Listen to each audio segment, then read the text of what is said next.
اعوذ باللہ من الشیطان الرجیم بسم اللہ الرحمن الرحیم۔ ایک مزدور کا واقعہ۔ ایک رات سلطان محمود غزنوی رات کے وقت معمول کے مطابق گشت پر تھے اور ایک تندور کے پاس ایک شخص کو سویا ہوا دیکھا تو اس کو اٹھا کے پوچھا کہ وہ کون ہے۔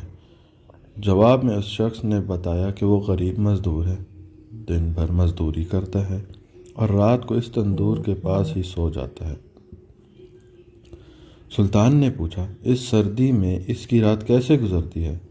تو اس مزدور نے جواب میں کہا کہ اس نے سلطان کو ہلا کے رکھ دیا۔ مزدور نے کہا، جناب، نصف رات آپ کے انداز میں گزرتی ہے اور بقیہ نصف آپ سے زیادہ اچھے انداز میں گزارتا ہوں۔ سلطان نے بڑی حیرت سے پوچھا، وہ کیسے؟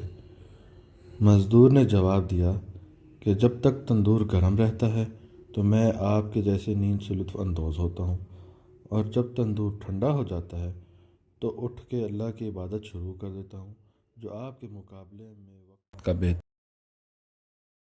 دعا ہے کہ اللہ ہم سب کو اس پر عمل کرنے کی توفیق عطا فرمائے اور ہمارا خاتمہ ایمان پر کرے، آمین۔ آپ سب ایک مرتبہ درود شریف پڑھ لیں۔